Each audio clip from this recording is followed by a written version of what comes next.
In about 1446 BC, Israel left Egypt.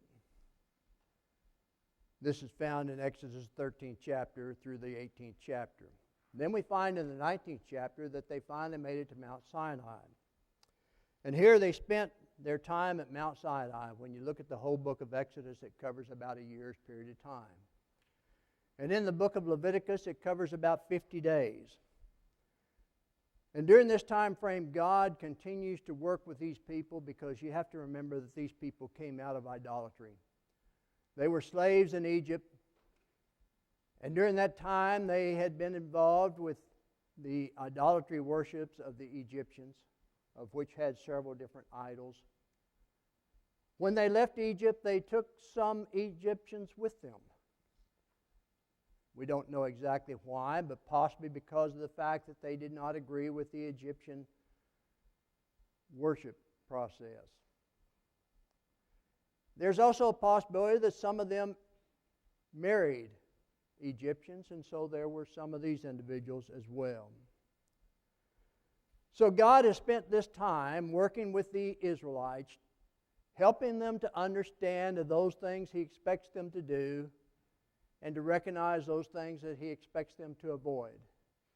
Because the land that He was sending them to, the land that He gave them, was surrounded by nations that worshipped idols, nations that sacrificed their children, nations that did a lot of evil things. And so when you look at the book of Leviticus, God was very specific in what He expected of His people.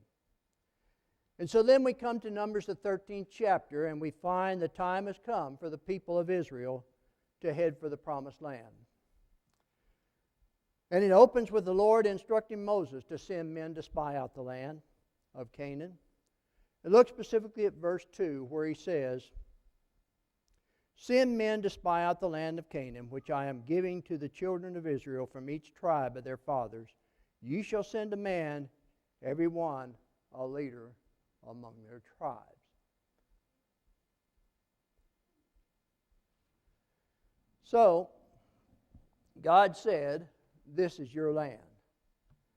You go and look at this land that I am giving you and see for yourselves. So they go and they investigate the land. One of the heads of each tribe was sent to investigate this land. There was a total of 12 of these men that went to investigate the land. And their purpose was to see whether the people were weak or strong, to see whether there were few people or many people, and if the land is good or bad, when we look at verses 17 through 20 of Numbers 13. They were also told to bring back some fruit, some of the fruit of the land, because it was the season for ripened grapes. And one of the cities that they saw was the city of Hebron. Now, you may recall in Genesis, the 13th chapter, verses 14 through 18, this tells us that Hebron is the place that God first promised Abraham that he would inherit this land. Later, Abraham acquired this land to bury Sarah. And the other patriarchs were later buried there as well. When you look at Genesis, the 23rd chapter, and the 25th chapter, verse 9, the 35th chapter, verses 27 through 29, and the 50th chapter, verse 13. This is the land God said Abraham's offspring would inherit, and it is now time to receive the inheritance.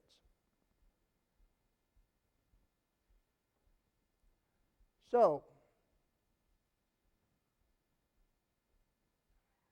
we're going backwards here. There we go. So we look at the report in verses 25 through 33. The land is investigated for 40 days, after which these 12 men came back to Moses, and they came to Aaron, and they came to the whole congregation of Israel, according to verses 25 and 26 of Numbers 13. They showed them the fruit of the land, which, if you look at verse 23 of Numbers 13, it says specifically, "Then they came to the valley of Eshcol, and there cut down a branch with one cluster of grapes. They carried it between two of them on a pole. they also brought some of the pomegranates and figs. So, what we see there is this land is magnificently described, isn't it? A land of plenty. The spies said in verse 27, "Then they told him and said, 'We went to the land where you sent us. It truly flows with milk and honey, and this is its fruit.'" What a wonderful thought. And as you hear these words, your mind should go back to the book of Exodus, where God Himself promised that it was a very good and fruitful land. In Exodus, the 3rd chapter, verse 8 and verse 17, and the 13th chapter, verse 5, and also the 33rd chapter, verse 3. God said that they would possess this land. This should have brought them great joy and readiness to conquer this land, because God said it. But instead, we look at verse 28. "Nevertheless, the people who dwell in the land are strong. The cities are fortified and very large. Moreover, we saw the descendants of Anak there." Basically, they were saying to the people that these cities we could not conquer because they're large, they're fortified. We know that because we can go to 2 Kings chapter 18, and we look at verse 13, and we look at Jeremiah, the 33rd chapter, and verse 3. It tells us that these cities were fortified. The cities are described as beyond their reach. Further, the descendants of Anak are there and are renowned warriors. In fact, there are so many enemies in the land, as verse 29 that Isaac read for us. We find that the Amalekites, the Hittites, the Jebusites, the Amorites, and the Canaanites all lived in this land, or around about this land. And so we have an issue here. Two spies, Joshua and Caleb, said that they could take the land. In fact, in verse 30 of Numbers 13 says, "Then Caleb quieted the people before Moses and said, 'Let us go up at once and take possession, for we are well able to overcome it.'" You have to love Caleb. Caleb just says, "Let's do this. We can do it. God is on our side." But the problem is we have 10 spies. They said they couldn't. They, in fact, incited fear among the Israelites because they cannot attack, because the people in the land are stronger than them, according to verse 31, where it says, "But the men who had gone up with him said, 'We are not able to go up against the people, for they are stronger than we.'" Notice the exaggerations in verses 32 and 33, when they said, "And they gave the children of Israel a bad report of the land which they had spied out, saying, 'The land through which we have gone as spies is a land that devours its inhabitants, and all the people whom we saw in it are men of great stature. There we saw the giants. The descendants of Anak came from the giants, and we were like grasshoppers in our own sight, and we were in their sight.'" Basically, they said it is impossible for us to win against these people. How could two groups of spies come up with such different assessments of the same facts? They saw the same things. They saw the same enemies. They saw the same fruit of the land. How can 10 of these men say that this is an impossible task, and to say that they can go up and take the land? That they cannot do that. How can they do that? And the reason is the 10 forgot that God promised to give them this land. God did not tell them to look at the land to see if they were strong enough to take the land, because they were not. Rather, they were to see the land that God was to give them. So the challenge is laid before the people. Will you walk by faith in the promises of God, or will you walk by sight? So, what were the reasons of the Grasshopper Complex? The 10 spies obviously were negative in their thinking. They decided based on sight rather than trusting God. They exaggerated the situation and they created a desire to return to Egypt. And this is not the first time they've had this desire. If you look at the whole book of Exodus and you look at the first parts of Leviticus, you find that these people constantly went against the will of God. Remember, while Moses was up on Mount Sinai, they demanded that a golden calf be created so they could worship it. And this was not just Aaron and his sister, but it was leaders of the Israelites that made this demand. And here we have 12 men, all leaders of the Israelites, and 10 of them gave a bad report. Well, many Christians today often develop this attitude. The attitude of a grasshopper complex, and some Christians belittle themselves by understanding their influence and their ability. In Matthew the 5th chapter, verses 13 and 14, Jesus said, "You are the salt of the earth, but if the salt loses its flavor, how shall it be seasoned? It is then good for nothing but to be thrown out and trampled underfoot by men. You are the light of the world. A city that is set on a hill cannot be hidden." But yet these 10 spies belittled themselves, and sometimes Christians today belittle themselves and underestimate their influence and their ability. Also, the problem of some Christians is one of will. When Paul was talking to the church at Rome, in Romans the 6th chapter, verse 13, he said, "And do not present your members as instruments of unrighteousness to sin, but present themselves to God as being alive from the dead, and your members as instruments of righteousness to God."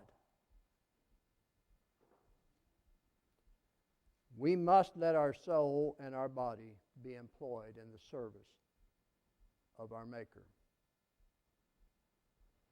We also recognize that alone we are in the minority. But with God, even one person is in the majority. Joshua and Caleb felt this. They knew that they were in the majority, even though they were smaller than the nations around them, because they knew what God had promised. So let's look at some examples, if you will, of the Grasshopper Complex. First, we can look at Moses. And Moses certainly was a great leader, but Moses had all kinds of excuses when God first approached him. Moses said he had no ability to speak. And God says, "Well, you don't need that ability because you've got your brother with you."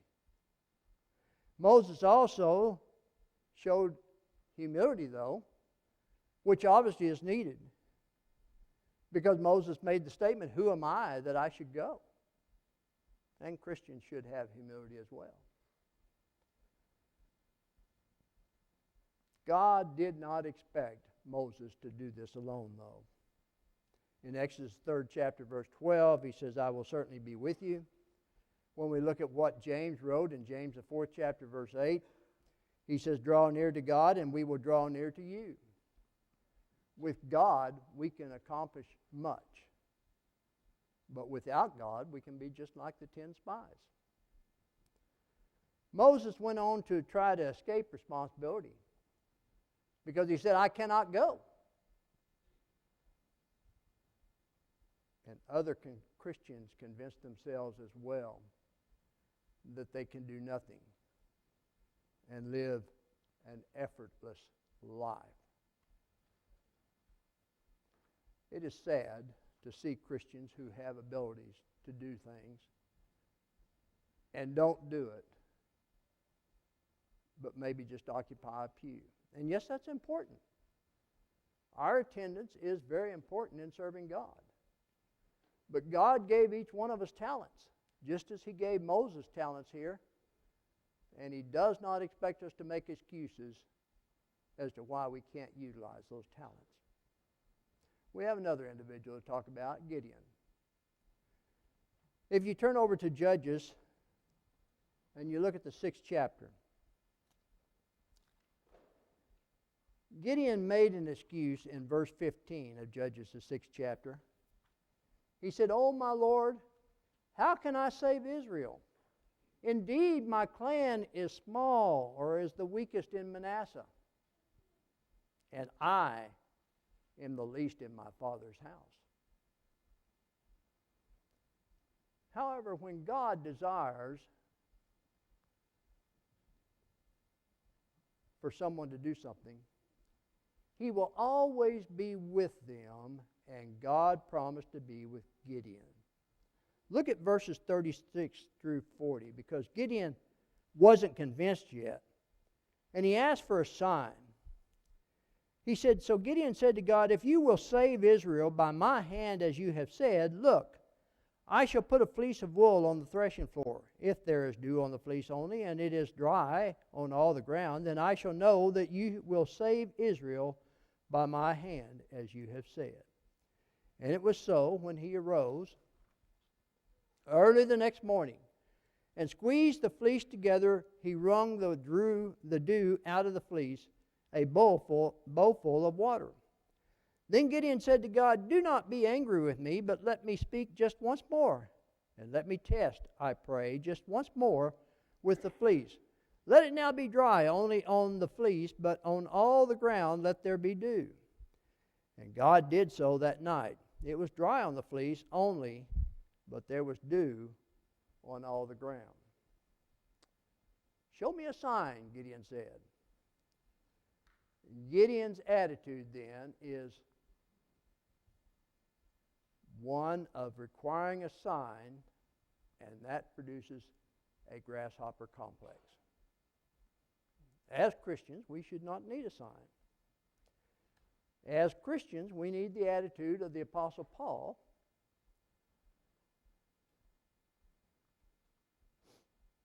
in Philippians, the 4th chapter, in verse 13. Paul said, "I can do all things through Christ who strengthens me." And we should have that same attitude. Well, there's another example that we can look at, and that is David. In 1 Samuel chapter 16, chapter 16 and 17, I should say. David was a young man, obviously, in his teens. And David was thought to be too young to do anything. Some Christians may say they are too young to do anything as well. They may say they have no ability. They may even say they have no equipment. And this certainly was the case with David. He was too small for the armor that was placed on him. He couldn't use the weapons because he was too small. So all he had was a sling and 5 stones. David had a great desire. The problem, though, is that he was the youngest in the family, and he was not invited. Look at verse 11 of chapter 16. "And Samuel said to Jesse, Are all the young men here? Then he said, There remains yet the youngest, and there he is, keeping the sheep.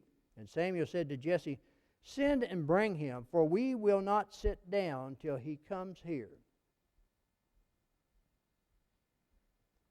He was indeed the youngest in his family, and his family didn't think that he should be invited to go with them when Samuel came. David then was considered by his father and brothers to not be of any importance. He was inflamed with a desire to do what was right, depending on God for what he lacked. And with God's help, David performed many great feats. But as Christians, we can have a grasshopper complex by thinking we're too young we're too small. We don't have the equipment. Another example that we might look at is Elijah. There we go. Elijah was God's prophet, and we look at 1 Kings chapter 19. And we're not going to read all of the verses here in 1 Kings chapter 19, verses 1 through 18. But we're going to look at verse 10 specifically.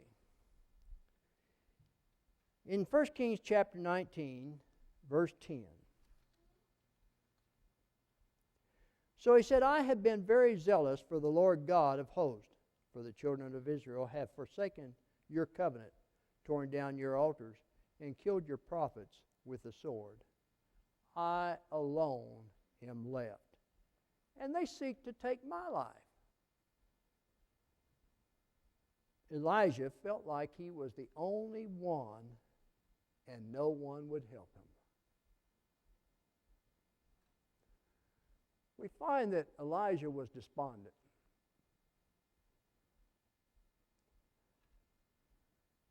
And even requested death. In spite of a great work, he is hunted like an animal. This would make anyone want to quit.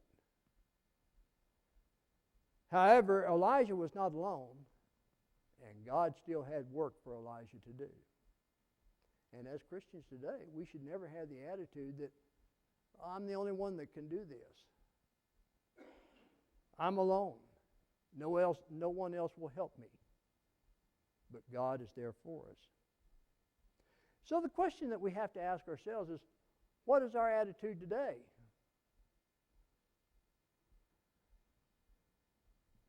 Some people might use this excuse. If I just had more money or other assets, I could do so much more for the church. I could help the needy. And I could even help support more preachers if I just had more money and more assets. But some Christians may say, if I just had more time, even though all of us have 24 hours a day. And we have to decide how we're going to use that time, don't we? James, the 4th chapter, verses 13 through 17 says, Come now, you who say today or tomorrow, we will go to such and such a city, spend a year there, buy and sell, and make a profit. Whereas you do not know what will happen tomorrow, for what is your life? It is even a vapor that appears for a little time and then vanishes away. And verse 15 says, Instead, you ought to say, if the Lord wills, we shall live and do this or that. But now you boast in your arrogance. All such boasting is evil. Verse 17. Therefore, to him who knows to do good and does not do it, to him it is sin. As Christians, we should have the attitude that we find in John the 6th chapter. If you'll turn over there and look with me at John the 6th chapter.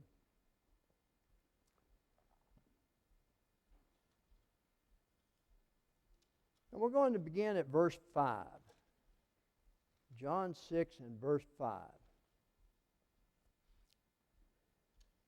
Then Jesus lifted up his eyes, and seeing a great multitude coming toward him, he said to Philip, Where shall we buy bread that these may eat? But this he said to test him, for he himself knew what he would do. Philip answered him, 200 denarii worth of bread is not sufficient for them, that every one of them may have a little. One of his disciples, Andrew Simon, Peter's brother, said to him, There is a lad here who has 5 barley loaves and 2 small fish, but what are they among so many? Then Jesus said, Make the people sit down. Now there was much grass in the place, so the men sat down in number about 5,000. And Jesus took the loaves, and when he had given thanks, he distributed them to the disciples, and the disciples to those sitting down, and likewise of the fish, as much as they wanted. So when they were filled, he said to his disciples, Gather up the fragments and remain, so that nothing is lost. And so we have then those men, when they had seen the sign that Jesus did said, This is truly the prophet who has come into the world. We must use the talents that we read about in Matthew, the 25th chapter, verses 14 through 30. Each one of us have been given talents. Some of us may only have one talent. Some of us may have 3 talents. Some 5 talents. And if we don't use them, then we will eventually lose them. God expects us to utilize those talents to the best of our ability for His service. And as Christians then, God gives the increase if we understand exactly what we as Christians must do, and that is that we are to labor, but let God give the increase, because in 1 Corinthians chapter 3, verses 6 through 7, I planted, Apollos watered, but God gave the increase. So then neither he who plants is anything, nor he who waters, but God who gives the increase. So too often Christians then don't realize their potential. And yet every Christian should manifest Christ for others to see. We should let the Spirit of God, through His Word, direct our lives, that each of us may be a giant in this world. So we have to ask the question then, is it fear or unbelief? When Paul was talking to the church at Philippi in Philippians, the 4th chapter, verse 13, he said, I can do all things through Christ who strengthens me. We need to have that attitude to avoid fear. But we may have an unbelief, and yet in Matthew the 28th chapter, verse 20, when we read of the Great Commission, Jesus said, I am with you always, even to the end of the world. Some versions might say to the end of the age. We need to recognize that there are 2 choices that we can make. We can have fear, or we can have courage, like Joshua and Caleb. We can have unbelief, like the other 10 spies. But you know the story, because if you read Numbers, the 14th chapter, and further, because of their unbelief, and remember, these were leaders. As leaders, they were the ones that were responsible for ensuring that their tribe knew what God expected. And because of their unbelief, they wandered in the wilderness for 40 years. And they died. And were not allowed to enter into the land that God gave them. The question that I have for you today is, do you have belief? If you're here this morning and you're not a Christian, but you believe that Jesus Christ is the Son of the living God, and you're willing to make that confession, and to recognize that with God you can accomplish much good, and you want to make that decision, then we stand ready to help you. But maybe there are some of you here that are Christians, but you have the Grasshopper Complex. And you know you need to get rid of that Grasshopper Complex and do what God expects. And so we're here to help you with that as well. So whatever your need may be this morning, as we stand together, let us sing the song of invitation and come forward, give me your hand, and give God your heart. Let us stand and sing.